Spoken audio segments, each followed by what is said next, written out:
نبی کریم حضرت محمد صلی اللہ علیہ وآلہ وسلم کا جب اس ظاہری دنیا سے پردہ فرمانے کا وقت آیا، اس وقت آپ صلی اللہ علیہ وآلہ وسلم کو شدید بخار تھا۔ آپ صلی اللہ علیہ وآلہ وسلم نے حضرت بلال رضی اللہ عنہ کو حکم دیا، مدینہ میں اعلان کر دو، جس کسی کا حق مجھ پر ہو وہ مسجد نبوی صلی اللہ علیہ وآلہ وسلم میں آ کر اپنا حق لے لے۔ جب مدینے کے لوگوں نے یہ اعلان سنا تو آنکھوں میں آنسو آ گئے، مدینہ میں کوہرام مچ گیا۔ سارے لوگ مسجد نبوی صلی اللہ علیہ وآلہ وسلم میں جمع ہو گئے۔ اصحاب رضوان اللہ تعالیٰ علیہم اجمعین کرام کی آنکھوں میں آنسو تھے، دل بے چین اور بے قرار تھا۔ پھر رسول پاک صلی اللہ علیہ وآلہ وسلم تشریف لائے۔ آپ صلی اللہ علیہ وآلہ وسلم کو اس قدر تیز بخار تھا کہ آپ صلی اللہ علیہ وآلہ وسلم کا چہرہ مبارک سرخ ہوا جا رہا تھا۔ آپ صلی اللہ علیہ وآلہ وسلم نے فرمایا، اے میرے ساتھیوں، تمہارا اگر کوئی حق مجھ پر باقی ہو تو وہ مجھ سے آج ہی لے لو۔ میں نہیں چاہتا کہ میں اپنے پروردگار سے روز قیامت اس حال میں ملوں کہ کسی شخص کا حق مجھ پر باقی ہو۔ یہ سن کر اصحاب رضوان اللہ تعالی علیہم اجمعین کا دل تڑپ اٹھا۔ مسجد نبوی صلی اللہ علیہ وآلہ وسلم میں آنسوؤں کا ایک سیلاب بہہ پڑا۔ اصحاب رضوان اللہ تعالی علیہم اجمعین رو رہے تھے، لیکن زبانیں خاموش تھیں کہ اب ہمارے آقا رحمت للعالمین خاتم الانبیاء حضرت محمد صلی اللہ علیہ وآلہ وسلم ہمارا ساتھ چھوڑ کر جا رہے ہیں۔ اپنے اصحاب کی یہ حالت دیکھ کر آپ صلی اللہ علیہ وآلہ وسلم نے فرمایا، اے لوگو، ہر جاندار کو موت کا مزہ چکھنا ہے۔ میں جس مقصد کے تحت اس دنیا میں آیا تھا وہ پورا ہو گیا۔ ہم لوگ کل قیامت میں ملیں گے۔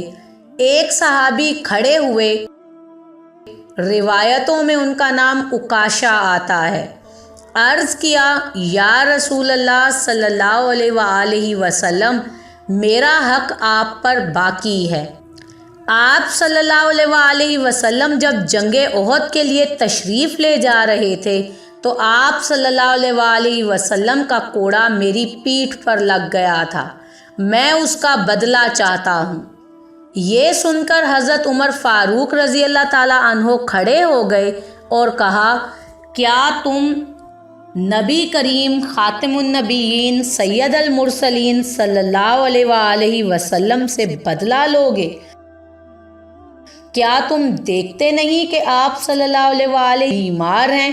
اب تو مجھے کوڑا مار لو، لیکن نبی کریم حضرت محمد صلی اللہ علیہ وسلم سے بدلہ نہ لو۔ یہ سن کر نبی پاک صلی اللہ علیہ وآلہ وسلم نے فرمایا، اے عمر، اسے بدلہ لینے دو، اس کا حق ہے۔ اگر میں نے اس کا حق ادا نہ کیا تو اللہ کی بارگاہ میں کیا منہ دکھاؤں گا، اس لیے مجھے اس کا حق ادا کرنے دو۔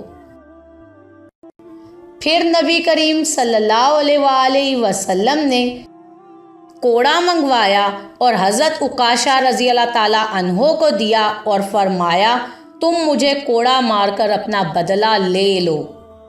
جب اصحاب رضوان اللہ تعالیٰ علیہم اجمعین نے یہ منظر دیکھا تو بے تحاشا رو پڑے۔ حضرت عکاشہ سے کہا، اے اللہ کے رسول صلی اللہ علیہ وآلہ وسلم، میری ننگی پیٹھ پر آپ کا کوڑا لگا تھا۔ یہ سن کر خاتم النبیین صلی اللہ علیہ وسلم نے اپنا کرتا مبارک اتار دیا اور کہا، لو تم بھی میری پیٹھ پر کوڑا مار لو۔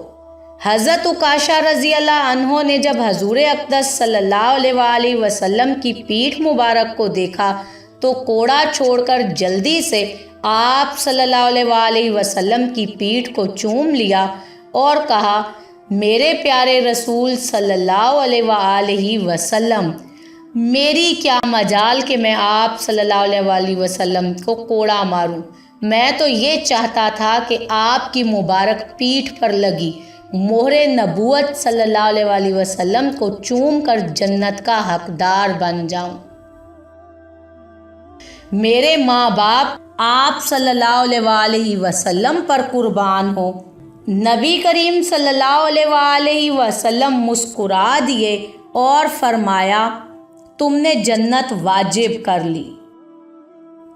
اے اللہ تبارک و تعالی، امتی امتی فرمانے والے، رحمت للعالمین، خاتم النبیین، سید المرسلین، جناب رسالت مآب، سرور کائنات، فخر موجودات، شاہ لولاق، حضرت محمد مصطفیٰ صلی اللہ علیہ وآلہ وسلم سے سچی محبت کا جذبہ عطا فرما دے۔ میرے مالک، اور تا حیات ان کی تمام سنتوں پر چلنے کی سعادت نصیب فرماتے ہوئے عین صراط مستقیم پر چلنے کی کامل توفیق عطا فرما۔ آمین ثم آمین یا رب العالمین یا ارحم الراحمین صلی اللہ علیہ وآلہ وسلم۔